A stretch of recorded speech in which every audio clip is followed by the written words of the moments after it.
Historic moments in Manhattan today as the first witness was called in the first ever criminal trial of a former president. Testimony in Donald Trump's so-called hush money trial got underway after opening statements this morning. ABC's Rena Roy live outside the courthouse now with the unprecedented proceedings today. Rena. Yeah, Brian, I can tell you it was a short day in court, but it was certainly a very eventful one. Both sides got a chance to make their case to the jury. And as you said, a key witness also taking the stand.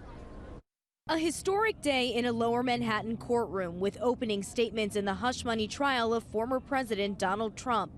Prosecutors saying this case is about criminal conspiracy, accusing Trump of arranging a $130,000 payment to adult film actress Stormy Daniels to keep her from revealing their alleged affair right before the 2016 presidential election. They don't have to technically prove a criminal conspiracy. He is not being charged with anything in that sense, but the criminal conspiracy lends itself towards the falsification of documents as well as the underlying crimes. Trump shaking his head no while listening to the prosecution tell jurors that he schemed with his former fixer Michael Cohen and former National Enquirer publisher David Pecker to influence the general election by concealing negative information about him. Trump passing notes and whispering to his attorneys at times. Trump's defense attorney telling the jury, "I have a spoiler alert. There is nothing wrong with trying to influence an election. It's called democracy." The defense arguing Trump relied on lawyers to arrange that payment.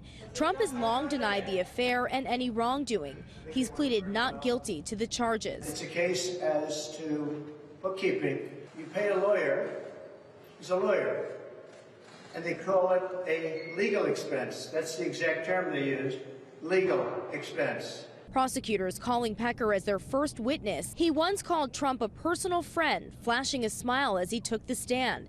Prosecutors accusing him of acting as a co-conspirator in helping buy and bury damaging stories about Trump. Pecker testified that he had final say whether to publish any story involving celebrities. Now, Pecker will be back on the stand here in court tomorrow. But first, the judge plans on holding a contempt hearing on Trump's alleged violations of the limited gag order in this case.